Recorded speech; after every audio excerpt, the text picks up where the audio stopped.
নমস্কার। People's voice নিউজে আপনাদের সবাইকে স্বাগত। ভোটের ঘন্টা বেজে গেছে। আমরা জানি অলরেডি নমিনেশন পর্যন্ত প্রথম পর্বে জমা হতে শুরু করেছে। কিন্তু সেই এখনো পর্যন্ত ভোটের হাওয়া বলতে সেটা ওঠেনি। আজ আমরা যার সাথে কথা বলবো পশ্চিমবঙ্গে রাজনীতিতে তিনি অন্যতম পরিচিত মুখ, একসঙ্গে বিতর্কিত মুখ। আমরা মহাভারতে শুনতাম যে অভিমন্যু চক্রব্যূহ থেকে বের হতে পারেনি, কিন্তু মহাভারতে অভিমন্যু বার হতে পারেনি। কিন্তু এটা তো কলিকাল। কলিকালে অর্জুন কি চক্রব্যূহে বন্দী ছিল তৃণমূলে? সেই চক্রব্যূহে করে কি সে বিজেপিতে বেরোতে পারলো এবং এখানে বিজেপিতে বেরিয়ে কি সফল হবে? আজকে আমরা এসব নিয়েই কথা বলবো অর্জুন সিং এর সঙ্গে। অর্জুন দা, নমস্কার। নমস্কার। অর্জুন দা, এটা তো আমি যেটা বললাম মহাভারতের কাল থেকে কলিকাল। তাহলে মহাভারতের সময় চক্রব্যূহে বন্দী ছিল অভিমন্যু, কলিকালে কি অর্জুন সিং বন্দী হয়েছে? চক্রব্যূহে বন্দী ছিল বলে তৃণমূল কেটে বেরিয়েছে বাবার বিজেপি? না, এরকম কোনো ব্যাপার না। অভিমন্যু চক্রব্যূহ ভেদ করতে জানতো না বা ভাঙতে জানতো না, কিন্তু অর্জুন তো জানতেন কিভাবে চক্রব্যূহকে ভাঙা সে তো যায়। মহাভারতের কালে জানতেন, কলিকালে? একই ব্যাপার আছে, মা বাবা তো এমনি নাম দেয়নি, কিছু চিন্তা ভাবনা করেই নাম দিয়েছে। অন্য নামও দিতে পারতো, আপনার মতন হরূপও থাকতে পারতো না। অর্জুনই হলো কেন?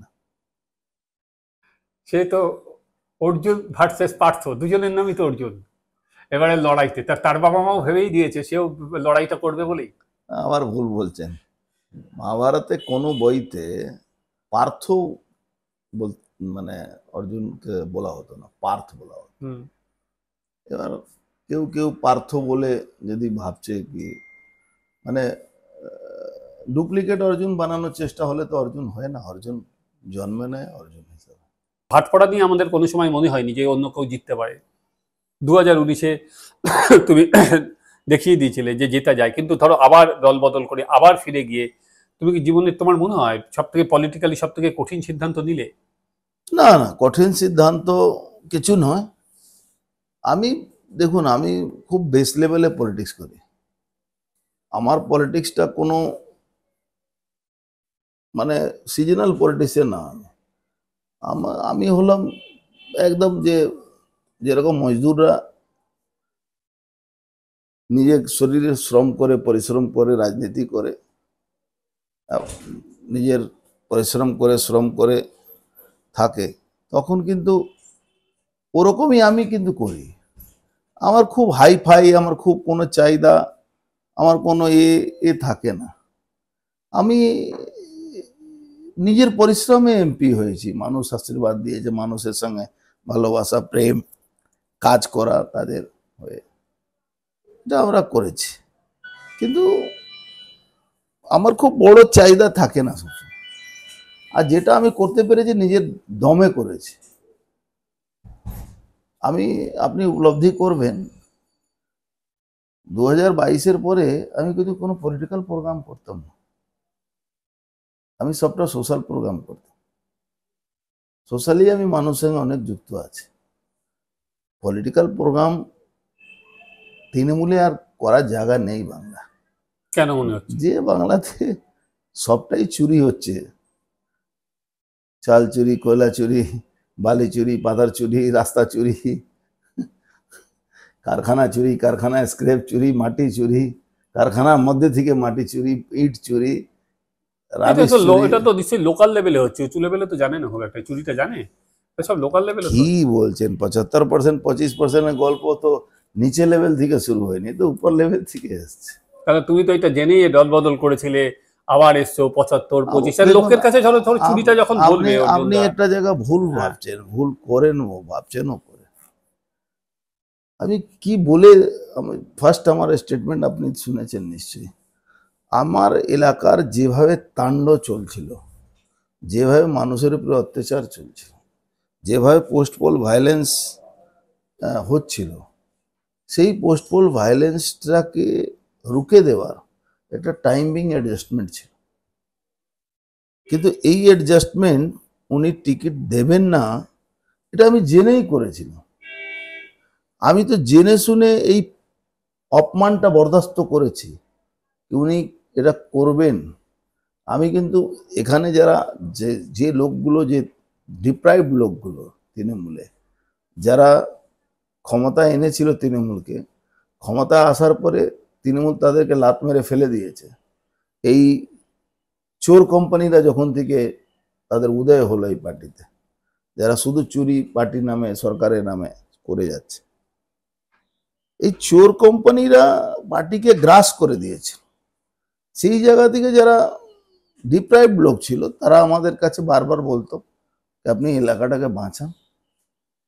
তখন একটা অ্যাডজাস্টমেন্ট করেছিলাম। আমি ওদেরকে বলতাম কি দেখো তোমরা যাই বলছো, এরা কিন্তু এই প্রাইভেট লিমিটেড কোম্পানিতে আর আমাদের জায়গা নেই। তার মানে তুমি, তোমার এটা মনে হচ্ছে তুমি কি বিজেপি নেতাদের সঙ্গে বলে এসেছিলে যে আমি আপনাদের ওখানে আবার চলে যাবো? বলে না, বিজেপি নেতারা অনেক দূরদর্শী আছে, তারা চিনে জানে। তোমার কথাতে সেটাই মনে হচ্ছে, তারা তুমি তাদের বলেই বেরিয়েছিলে দেখুন আমি না আবার না না, ঢুকে আপনি যাবো। আপনি আবার ভুল ভাবছেন। তাদের ইন্টেলিজেন্সের উপরে তৃণমূলের ইন্টেলিজেন্স অনেক ছোট আছে। হুম। ওরা বুঝতে পারলো, এরা কিন্তু বুঝতে পারেনি। না তুমি তোমারটা, আমি তো এই কয়েনের দেখো, একটা কয়েনের দুটো পিঠ। আমি যদি উল্টো দিকেই ফেলি, তারা উল্টো, তখন আমি যেটা দেখছিলাম সোমনাথ শ্যাম বা এরা যেটা বলছিল ও তো বিজেপির হয়ে এসেছে, আবার বিজেপিতেই চলে যাবে, আমরা কেন বিশ্বাস করব? ফলে তোমার কথাটা আমি যদি উল্টো দিকে ফেলি, ওরা ওই কথাটা বলছে, তাকে কিভাবে বলবো? তো না, বিজেপির লোক, মমতা, ওর ছেলে বিজেপিতে আছে। তাহলে মমতা ব্যানার্জি এই কথাটা বললেন না কেন? তাহলে মমতা ব্যানার্জি এই কথাটা বললেন না, তাহলে অন্যকে জয়েন করালেন কেন? আমি তো ওনাকে বলেছিলাম কি আমার তো দরকার নেই। জয়েন করালো বিজেপির একজন সাংসদকে তুলে দিল, কম কি? একটা তখন এত বড় দল থেকে তাতে কোনো লাভ হলো? বিজেপির তো লাভ ক্ষতি হলো। বিজেপি কোনো ক্ষতি হয়নি। বিজেপি খুব কম হলে 35টা 34-35টা 32 থেকে 35টা সিট পাবে। বিজেপি কি লস হলো? বিজেপি কোনো লস হয়নি। দেখুন, এটা একটা প্রাইভেট লিমিটেড কোম্পানি, ওটা একটা লক্ষ লক্ষ মানুষ ইনসাইড আউটসাইডে কাজ করে, থিঙ্ক ট্যাঙ্ক, এটা বড় থিঙ্ক ট্যাঙ্ক কাজ করে। ওই পার্টির সঙ্গে তৃণমূল কংগ্রেসের তুলনা করা বেকার আছে। কিন্তু ধরো অর্জুনদা, তুমি যখন মানুষের কাছে যাবে, তখন কি লোকে কনফিউজড হয়ে যাবে না যে দুদিন আগে বিজেপির বিরুদ্ধে বলছে, আবার আমাদের তৃণমূলের বিরুদ্ধে বলেছে? তোমার কর্মী না নয় ঠিক হলো, কিন্তু মানুষকে কিভাবে আপনি বোঝাবে যে ব্যারাকপুরের মানুষের ক্যারেক্টারিস্টিক জানেন না তো? আপনি আপনি ব্যারাকপুরের মানুষ সকাল থেকে রাত অবধি অর্জুন সিংকে পায়। অর্জুন সিং কোথায় আছে, কোন অবস্থানে আছে, এসব দেখে না। অর্জুন সিং আমাদের সঙ্গে আছে, এটা সবাই জানে। এবার ভোটটা দেখবেন অনেকটা ভোট ফর বিজেপি তো আছেই, ভোট ফর অর্জুনও আছে। যারা ডিপ্রাইভড লোক আছে তৃণমূল কংগ্রেসের, তারা ভোট ফর অর্জুন করবে। ভোট ফর আছে, তৃণমূলে ঘর তছনছ হয়ে যাবে পুরো। আমার তো এখানে হবেই, বাংলায় হবে, কেন বেশিরভাগ মানুষ ডিপ্রাইভড আছে। এই ভোটে যে ইকুয়েশনটা হচ্ছে কি 35টা সিট পাবে, তো আমার মনে হচ্ছে এই ইকুয়েশনের সব থেকে মূল স্তম্ভটা ওইটাই হলো। সিপিএম কে দেখুন, সিপিএম সরিয়েছিল।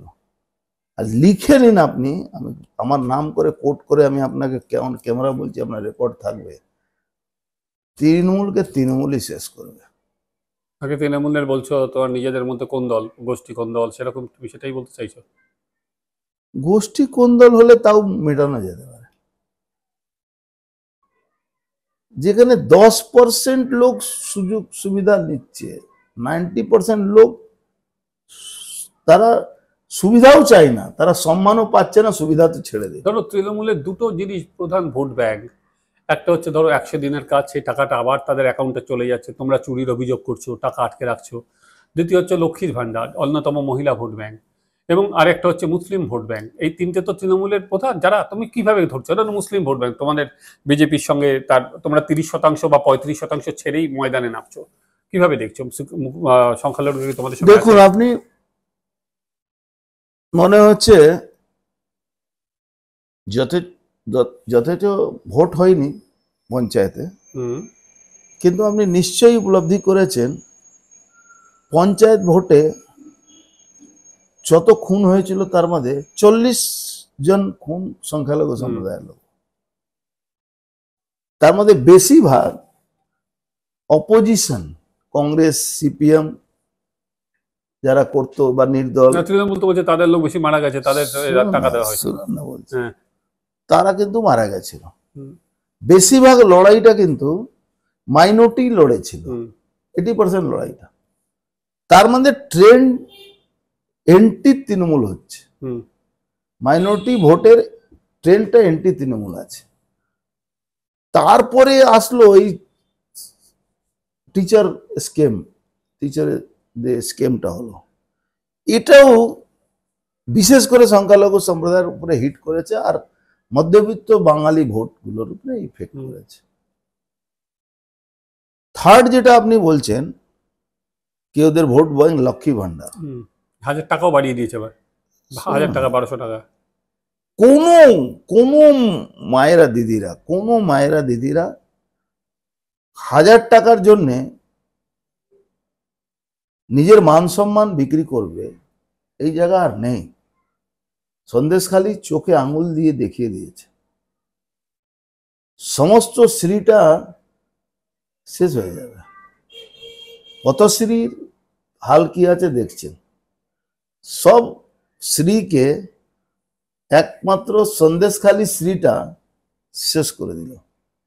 আপনি দেখবেন মহিলারা কি না করতে পারে, এই সন্দেশখালির ঘটনাটা উপলব্ধি করতে পেরেছেন। আমি জানি কি শাহজাহান শেখের এলাকায় পুলিশ ঢোকার আগে তার থেকে পারমিশন নিত এসপি। ওখানকার একটা লম্পট দুর্নীতিগ্রস্ত একজন ওই বসিরহাটের হিঙ্গলগঞ্জের না কোথায় ওসি ছিল, কি ঘোষ, সিআইডি থেকে এসছিল, লুটের রাজ কায়েম করে দিয়েছে। মানে আপনি অবাক হয়ে যাবেন। সন্দেশখালি ঘটনার পরে লক্ষ্মী ভান্ডার আমার মনে হচ্ছে ওই এটা প্রমাণ করে দেবে কি লক্ষ্মী ভান্ডারে যে টাকাটা, এটা মমতা ব্যানার্জি পকেটের টাকা না, এটা সরকারি। সেটা সবসময় সরকারি টাকা। কিন্তু উনি উনি তো এটা বলেন কি উনার টাকা আছে। সে তো বিজেপি থেকেও বলে মোদি দিচ্ছে, না, কখনো না। বিজেপি যারা প্রচার করে তারা বলছে না এটা মোদি দিচ্ছে। কখনো না, কখনো প্রচার করে মোদিজি কোনোদিন বললেন না, বলেছেন না, বিজেপি নেতারা বলছে মোদির টাকা, মোদিজি বলেছেন কিনা? মোদিজি তো বলছে মোদির গ্যারেন্টি। মোদি গ্যারান্টি আর মোদির টাকা না, মোদির গ্যারেন্টি মানে কি? কেন্দ্রীয় সরকারের প্রকল্পগুলোই তো মোদির গ্যারেন্টি, মোদি তো নিজের নামেই চালাচ্ছে। মোদি গ্যারান্টি, কিন্তু কোনো প্রকল্প মোদিজির নামে হয় না। না, সেটা আলাদা। শুধু গ্যারেন্টি মানে কি? আমি কেন্দ্রীয় সরকারের মোদি প্রকল্প গ্যারান্টি, গ্যারেন্টি কি করে হবে? মোদি গ্যারান্টি মানেটা আপনি তার বিকৃত করছেন কথাটা। মোদি গ্যারান্টি মানে আমি যে প্রকল্পগুলো ভারতবর্ষে চলছে বা যে কথাটা গভর্নমেন্ট অফ ইন্ডিয়া বলছে, যে কথা, যে আইনগুলো পাস হচ্ছে, এটাকে ইমপ্লিমেন্ট করাটাকে মোদি গ্যারান্টি দিচ্ছে। আর মমতা ব্যানার্জি নবান্নতে বসে উনি বলেন আমি করে দিয়েছি, আমি দিয়ে দিয়েছি, আমি পাইয়ে দিলাম, আমার খাবে, আমারকে গালাগালি করবে। এটা কিন্তু কোনোদিন নরেন্দ্র মোদীজি বলতে পারেন না বা বলেননি। তারপরে তোমাকে যেটা হলো 100 দিনের কাজ, সবাই তো টাকা পেয়ে গেল। আবার যাচ্ছি 100 দিনের কাজ। আপনি দেখবেন যেরকম লিকার স্কেম দিল্লিতে হয়েছে, এটা একটা স্কেম। সিএজি রিপোর্ট পুরোপুরি এগেনস্টে আছে। ইনি যে টাকাটা দিয়েছেন ইলেকশন ফান্ডের জন্য দিয়ে দিয়েছেন, 7,000 কোটি টাকা দিয়েছে। মানুষের টাকা, মানুষের ট্যাক্সের টাকা ইনি ইলেকশন ফান্ডে ওটা কাজে লাগিয়েছেন। আপনি অনেক চ্যানেলে দেখিয়েওছে, লোক বলছে আমার টাকা এসছে, আমার থেকে টাকা নিয়ে চলে গেছে। এই পুরো সিস্টেমটাকে পুলিশ আর ক্রিমিনাল আর তৃণমূলের কিছু হারমাদ, এরা সিস্টেমটা চালিয়ে এই পার্টিটাকে চালাত। এর মধ্যে একটা জ্বলন্ত উদাহরণ আপনি দেখবেন, 80 কোটি মানুষকে রাশন ফ্রি দিচ্ছে গভর্নমেন্ট অফ ইন্ডিয়া। সেখানে পশ্চিমবাংলা যিনি খাদ্যমন্ত্রী কত বড় স্কিমে ফাঁসলেন, 20,000 কোটি টাকা উনি বিদেশে পাচার করেছেন। এর তথ্য নিয়েই তো, এই তো পশ্চিমবাংলা কোনো একটা থানার কেস না, এটা তো ইডি সিবিআই এর কেস আছে। তথ্য আগে জোগাড় হয়ে তারপরে অ্যারেস্ট হয়। তো এই জায়গা আমার মনে হচ্ছে কি মোদি গ্যারান্টি আর মমতা ব্যানার্জি কথাবার্তা অনেক ফারাক আছে। তো ধরো এখানে যে আমরা যেটা দেখেছিলাম 2021 সালে এসেও বিজেপি 200 পার বলে 77-এ থেমে গিয়েছিল। তো এখানে দাঁড়িয়েও এই যে ধরো সমস্ত, তোমার কি মনে হয় কোনো জায়গায় বিজেপির যে সংগঠন আছে বা বিজেপির যেখানে মুখ আছে সেখানে কি মমতা ব্যানার্জিকে ক্রস করে সেখানে যেতে পারবে মানুষের কাছে এবারের ভোটে? দেখুন, এক তো 2021 আর 2024-এর মধ্যে অনেক তফাৎ আছে। 2021-এ যে ব্লান্ডার হয়েছিল, ভারতীয় জনতা পার্টি কিছু লোকের যে বয়ানবাজি হয়েছিল শীতলকুচি ঘটনার পরে, সংখ্যালঘু ভোট একদিকে ওটা চলে একটা গেছিল। মারাত্মক হুম। বয়ানবাজি উল্টো হয়েছিল। আমি যেটা জানবো না সেটা নিয়ে আমার বলা হুম। আলোচনা করা দরকার নেই, আমি মনে করি এটা ব্যক্তিগত মতামত। দ্বিতীয় হলো, এই যে সোকল্ড কিছু intellectual vote, no vote to BJP. No vote to BJP করে সিপিএম এর যে ভোটটা, ভোট ব্যাংকটা, যে ইন্টেলেকচুয়াল ভোট ব্যাংকটাকে একটা ডাইভার্ট করার চেষ্টা করেছিল, ডাইভার্ট হয়েও ছিল। তাতে আপনি দেখবেন সিপিএম আর কংগ্রেস সাফ হয়ে গেল। কিন্তু ওই জেতার পর থেকে গণতন্ত্রের একটা আছে, দেখুন যে পার্টির কোনো একটা সিট ছিল না, সে পার্টি 77টা সিট পেল।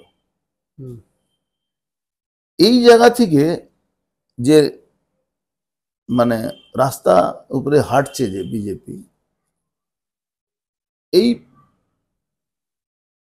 3 বছরের আফটার ভোটের পরে যে পোস্ট পোল ভায়োলেন্সটা হলো, পোস্ট পোল ভায়োলেন্স একটা মারাত্মক ইফেক্ট আছে এখন। আমি উপলব্ধি করতে পারছি, আমি 2019-এও দেখেছি, 2021-এ দেখলাম, কিন্তু যে সংগঠনটা 2021-এ ছিল না তার কয়েকশো গুণ সংগঠন কিন্তু 2024-এ দেখা যাচ্ছে। আর 4 নম্বর যেটা সব থেকে মেন কথা, এটা অল ইন্ডিয়া ভোট, এখানে মোদিজি ফেস, অপোজিশনের ফেসটা কি? সে তো বিধানসভায় মোদিজি ফেস ছিল, বিধানসভায় তোমাদের কে ফেস ছিল? বিধানসভা মোদিজি এখানে চিফ মিনিস্টার হবেন না। হ্যাঁ, তা ফেস তো মোদিজি। বিজেপি তো ধরো তাহলে যেখানে যদি বিধানসভাতে তো তাহলে মোদিজি যদি ফেস আপনি হয়। বলেন, তাহলে মমতা ব্যানার্জি বলেন সব সিটে আমি দাঁড়িয়েছি, হুম। তাহলে 214 পরে অন্য সিটটা হারলো সে তো কেন? ধরো হিমাচল প্রদেশে যে এরা হারলো, ওয়ান মিনিট, মমতা মোদিজি তো বলেছিলেন আমি হিমাচল ওয়ান প্রদেশে। Minute, one minute. তাহলে মোদি, তাও তো হিমাচল প্রদেশে বিজেপি হেরে যায়। তাহলে মমতা ব্যানার্জি হারলেন কেন? যদি মমতা ব্যানার্জি অতই ভালো ছিলেন তো নিজে হারলেন কেন? সে লোডশেডিং হেরেছে, লোডশেডিং করে হারানো হয়েছে। এর কোনো উত্তর তো আমার কাছে নেই। লোডশেডিং এ হারানো যদি উনি বলে থাকেন, তাহলে ওনার সরকার, ওনার সবকিছু লোডশেডিং হয়ে গেল। তখন তো ইলেকশন কমিশন তোমরা নিয়ন্ত্রণ করো, এখনো তো বলছে ইলেকশন কমিশন এন্টার তোমরা নিয়ন্ত্রণ এখন করছো। ইলেকশন কমিশন আছে, সবসময় তো তোমরা আর নিয়ন্ত্রণ করছো। যত এসডিও বিডিও আছে সব সরকার, আর থানার ওসি সবটাই মমতা ব্যানার্জি ইনস্ট্রাকশনে চলছে। এখানে একজন আইপিএস ব্যারাকপুরে আছে, অলোক রাজরিয়া, হুম। তার উপরে 7টা আইএস আইপিএস কে লাগানো হয়েছে। সে অলিখিত ভাবে ব্যারাকপুরে সব ক্রিমিনালদেরকে নিয়ে নিয়ে মালাঞ্চতে বসে মিটিং করছে। কেন? বিজেপিকে হারাবার জন্য, অর্জুন সিংকে হারাবার জন্য। তো প্রশাসনকে কিভাবে ইউজ করে উনি সরকার ক্ষমতায় আছে দেখছে, সারা মানুষ এটা নিয়ে দেখছে। জন্য প্রায় শেষের দিকে চলেছি। ধরো তুমি মমতা বন্দ্যোপাধ্যায়ের সঙ্গে এতদিন ধরে রাজনীতি করেছো, মানে দলটার প্রথম দিন থেকেই তুমি ছিলে। এখন অভিষেক বন্দ্যোপাধ্যায়কে দেখছো আহ, ভেতর থেকেই দেখেছো, কারণ অভিষেকের হাত ধরে তুমি পরবর্তীকালে যখন তৃণমূলে এলে অভিষেকের হাত ধরে এলে। দুজনের মধ্যে মিল আর অমিল কি? খুব কম কথায় তো দুজনের রাজনীতির মিল কি অমিল কি? দেখুন, মমতা ব্যানার্জি, আমি এখনো মনে করি মমতা ব্যানার্জি বামপন্থীদের বিরুদ্ধে স্ট্রাগল করেছিলেন, এর মধ্যে কোনো সন্দেহ নেই। কিন্তু আবার আমি বলছি, বামপন্থীকে কিন্তু বামপন্থীরা হারিয়েছিল। হুম। অভিষেক ব্যানার্জি পলিটিশিয়ান বলে আমি মনে করি না, উত্তরাধিকারী হতে পারে। আমি যদি আমার উত্তরাধিকারী আমার ছেলেকে বানাই হুম। বা আমার পরিবারের কোনো সদস্যকে বানাই, আমি উত্তরাধিকারী বানাতে পারি, কিন্তু সে ভালো উত্তরাধিকারী প্রুভ হবে এটা এখানকার মানুষ ঠিক করবে। এবার আসি ধরো বিজেপি। বাংলার উত্তরাধিকারী অভিষেক ব্যানার্জিকে যদি মমতাদি ভাবেন কি ও উত্তরাধিকারী হতে পারে তৃণমূলে, আমার মনে হচ্ছে অনেকটা ভুল সিদ্ধান্ত। কারণ উনি তো জেলায় জেলায় নবজোয়ার করলো। নজোয়ারে তো আমার কাছে আপনি অনেকটা কোনো ভিডিও ফুটেজ, দুটো ভিডিও ফুটেজ বের করেন, দুটো জেলা, 90% লোক একই আছে, সিভিক ভলেন্টিয়ার আর কিছু আইপ্যাকের লোকরা। সাধারণ মানুষ দেখুন, মিছিলে হাঁটে কারা? পার্টির লোকেরা। মিছিলে দুদিকে দাঁড়িয়ে দেখে কারা? ডিপেন্ড করছে ওর উপরে কি আপনার পপুলারিটিটা কত আছে, কি দাঁড়িয়ে দেখছে কি দেখছে না। আমার মনে আছে পাশে দাঁড়িয়ে লোকেরা বলতো এই তো যাচ্ছে। কিন্তু তো বিজেপিতে যেটা আমরা দেখতে পাচ্ছি, তো কাকদ্বীপ থেকে কোচবিহার তো একটা ছেলেই দৌড়ে বেড়াচ্ছে, শুভেন্দু অধিকারী। তো আর সঙ্গে কি সঙ্গ, সে যে যার মতো নিজের জায়গায় ব্যস্ত, সে একটা ছেলেই তো দেখতে পাচ্ছি। না, যদি সব জায়গায় ক্যান্ডিডেট হয়ে যায় তাহলে একটু কম্পালশনটা তো এরিয়ার মধ্যে থাকে। এই জন্য 7 ফেজ আছে। প্রথম বিজেপি ফেজ, বিষয়ে একটা নেতার অভাব, রাজ্যব্যাপী সেরকম একটা মুখ বা কিছু শুভেন্দু ছাড়া আর কেউ নেই বলে মনে হয়। না, বিজেপি অনেক নেতা আছে, কাউকে অনেক সে নেতা তোমার aggressive অনেক মনে হয়, রকম শুভেন্দু না দিলীপ ঘোষ? অনেক রকম পরিশ্রম করে। দেখুন, এগ্রেসিভ আমাদের দলে সবাই আছে, যার যেটা কাজ সেটা করতে হয়। আমাদের দলে তো ওয়ান ম্যান আর্মি নেই, একজনই হ্যাঁ। সব করবে। আপনি দেখুন না, একটা পুরো বাংলায় একটা নতুন জেনারেশনকে বিজেপি তো লিডারশিপ দিয়ে দিল, এটা তো মানতে হবে। আর তৃণমূল নতুন জেনারেশনকে দিয়ে সরকারে এসছিল, কিন্তু এখন তৃণমূল যে সিপিএম বা তৃণমূল জামানাও, তৃণমূল সিপিএম ছেড়ে দিন, তৃণমূল জামানাও যারা ড্রাগস কেসে, যারা রেপিস্ট, যারা লুটপাট করে, তাদেরকে এখন চেয়ারম্যান কাউন্সিলর বানিয়ে রেখে দিয়েছে। অর্জুন, হ্যাঁ, সেই যেহেতু কেসের কথা বলছি, তুমি তৃণমূলে আসার পর এক বিরাট তোমার কাছে 100 কোটির উপর কেস ছিল, এবং তুমি আবার যখন বিজেপিতে যার থেকে আবার তৃণমূলে গেলে সেই মামলাগুলোও তোলেনি। আবার তুমি যখন বিজেপিতে এসছো, তোমার কি মনে হয় না যে ভোটের পর আবার সেটা তোমার চাপ বাড়বে সেই মামলাগুলো নিয়ে? দেখুন, ভোটের পরে তৃণমূল সরকার বেশি দিন থাকবে না। কেন ভেঙে দেবে তোমরা? ভাঙবো না, এমনি ভেঙে যাবে। কিভাবে? বাংলাতেও একনাথ সিন্ধে হতে পারে। এই তো অনেকদিন ধরেই বলছো, প্রতিবার ভোটের আগে এরকম বলে, তারপরে চলে যায়, আবার তৃণমূল আমি কংগ্রেস। জানি না, হ্যাঁ। কিন্তু আমি যেটা বুঝতে পারছি মেবি ডট ডট ডট হতে পারে। আজ অর্জুনদা এই পর্যন্তই। অর্জুনদা যে কথাটা দিয়ে শেষ করলো যে ডট ডট ডট হতে পারে, 4ই জুনের পর আমরা আবার এই শ্রমিক ভবনে আসব, কি ডট ডট ডট হলো তার খোঁজ খবর নেব। বিজেপি কোথায় দাঁড়িয়ে আছে আর তৃণমূল কোথায় এসে থামলো, সে তো আমরা ততদিনে জেনেই যাবেন। আজ এই পর্যন্তই, সবাই ভালো থাকবেন।